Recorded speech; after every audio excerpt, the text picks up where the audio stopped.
one thing I wanted to do before I went to bed tonight is talk about this situation with Helldivers 2 yet again. I like to do case study videos from time to time to let people know how things are going and give my thoughts and opinions on how things break out. And one thing about this is a really big deal when you're talking about situations where gamers versus developers versus the publisher. A lot of people think that some of these devs and some of these companies are after the gamer. They want to try to nickel and dime, and in some cases, straight out scam customers. And that does happen in some cases, but most of the time, it is the publisher or the corporate companies, Sony, Microsoft, or whatever.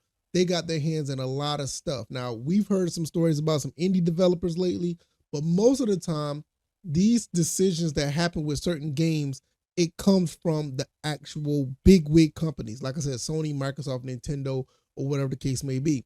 Now, we're going to talk about this situation with Helldivers 2 because this is a really good case of developers versus the corporate side of things. The guy that is, or I think it's a guy, I really want to say it is, that is putting out these tweets, Palstead, I think that's how to say it. He's the CEO and of Arrowhead and Helldivers 2 creative director. This whole situation with this game being locked out of 170 something countries is absolutely amazing. I've never seen a game that actually get locked out like this when it's so successful. So I'm going to read this and I'm going to give you my thoughts and opinions. Also, I'm going to let you know what's actually going on in the midst of all of this. So right now, earlier today, Palstead has put out a tweet saying, I do not have a part to play.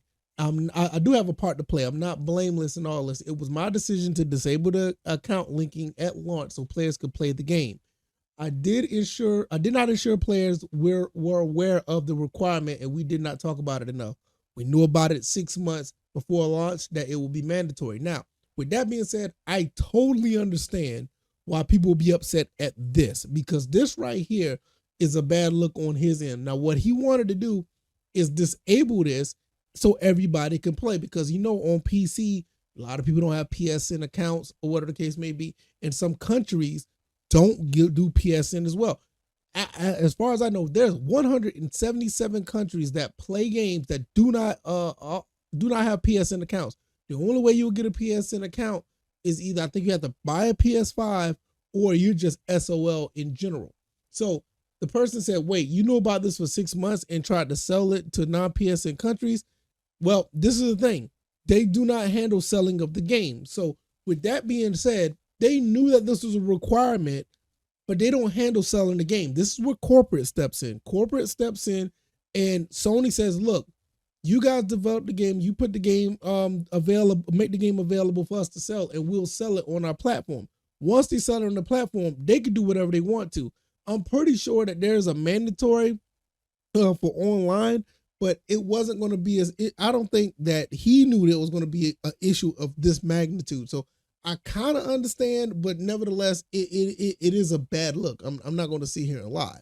So with that being said, let me see if I can back up here and look at this. Okay, so John Baptist puts out even worse. The CEO admitted that today that he knew for a long time about this and was still happy to take money from players who would not be able to play the game after a short while. I do appreciate his honesty, but it's not the less a scam or fraud.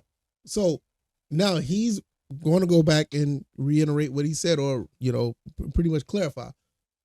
That's not what I said. I said we were asked to make a mandatory account linking for 6 months before launch. And on launch day, it was mandatory as detailed in the description on the Steam page. It was disabled for a couple of hours after launch. I want to say launch, due to server issues, which was my decision. Otherwise, the game would have been unplayable for everyone. We notified the community that we were suspending it temporarily, but will reinstate it in the future. But yeah, we worked our asses off for 8 years, pouring blood, sweat, and tears, and worrying about if players will like our life's work is a good basic for a scam. Sorry for the rant, but this is a lot. So John Baptist also says, I appreciate your response, but I wish to understand why you accept money from customers in countries you knew would not be able to play the game for a few months down the line.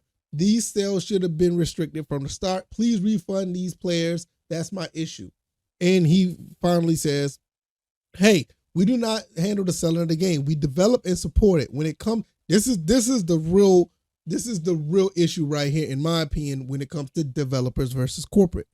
He said, hey, we do not handle the selling of the game. We develop and support it. When it comes to the details of how it's sold, it's up to the publishers and stores. PSN restrictions are a PSN issue. I wouldn't know why you can't make a different account in different parts in the world. Now, with that being said, most of this is pretty much out of his hands. He knew this was going on, and if this was the case, he would have probably killed the game from the get-go. And I kind of get it. I don't necessarily 100% agree with it, but I kind of get what he was trying to do.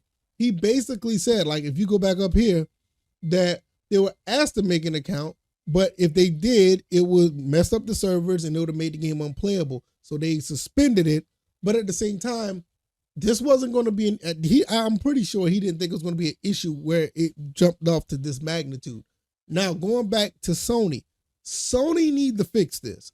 I've seen on Steam some places they were actually giving out refunds to people who actually cannot play the game anymore in certain countries, or they don't want to get a PSN account. Totally fine. If that's the case, I 100% agree with Steam. Give everybody back refunds, because you cannot have your cake and eat it too, Sony. And in some cases, the Arrowhead CEO, you can't have your cake and eat it too. You can't sit here and make people buy a game and after a few months take it away from them because of some stupid login, or let's just say, for instance, you got an issue like how, the guys at Tarkov right now, they want to add stuff and then they want you to pay more money, or they'll take some things away from you. You can't have it both ways. In some cases, well, I would say in all cases, you're supposed to get what you pay for, and you're supposed to have what you pay for. In my opinion, I would say in some cases, this could be illegal. I can't see how, especially if they don't give refunds back. I would suspect that this is like illegal. I mean, if you were to take someone's money and then take back what you are, if you want to take back what you're selling and still keep the money, I would think that's somewhat illegal. I don't know what they're going to do. Even Halstead here don't know what to do. The only thing that people can do now is review bomb the game. I don't know how, effective that's going to be. If you go back on Steam charts, people are still playing the game like nothing's really happened. I mean, I think it's still like over, a few 100,000 people still playing the game. So I don't know if this is going to, be actually make a footprint in the whole situation where Sony's going to sit back and be like, hey, we need to fix this. I don't know. But at the end of the day, what needs to happen is Sony needs to fix this. I know they're not going to sit back and look at 177 countries being locked out of a game, even though they probably did it themselves. They're not going to have these countries locked out of a game and just keep it moving, and hopefully that they can move on to the next game that's a live service and think people that's going to trust what they're doing. I just don't see it. Maybe people are oblivious and don't care. Maybe the 100,000 that are still playing are people in the US and don't really, care about, this because it doesn't affect them. You know how that is. If it don't affect you, get on board or get ran over. That's just how some people are. But for me, like I said, this is another reason why I don't play, I don't play online games. I just don't. But now you just kind of understand why devs versus, corporate, they're not one and the same. When something happens, yeah, you could go at the developers, but at the same time, more likely it's the guys up top. I thought we learned this back in the Cyberpunk situation where the devs did everything they could, but corporate wanted them to push the game out when the game was like 50% complete in the summer of 2020? Not the summer, but the holiday of 2020. I think we learned, or was it 2021? I can't remember, but you know what I mean. It was around the holidays. But you kind of understand, corporate versus dev. This is a fine example of what happens when you try to put both of them together. It's not that cut and dry. In most cases, somebody above the dev's head made a bad decision to make stuff happen that's not a fair shake for the gamers. And this is one of those situations. Absolutely. Well, I'm going to get up out of here. It's been a day. I had fun with my son today, played, a few games with him. He's learning how to play Street Fighter now.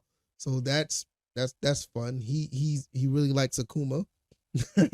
And I spent some time with the wife, and it's been a pretty cool weekend, and hopefully you guys will check out the other videos I have. I did a live stream the other night. Hopefully you guys will check that out as well, and go back. I think it was a pretty cool live. But nevertheless, I'm getting up out of here. I said enough. I'm going to bed. Gotta work in the morning, and I'll see you guys on the next one. All right, y'all take it easy. I'm out.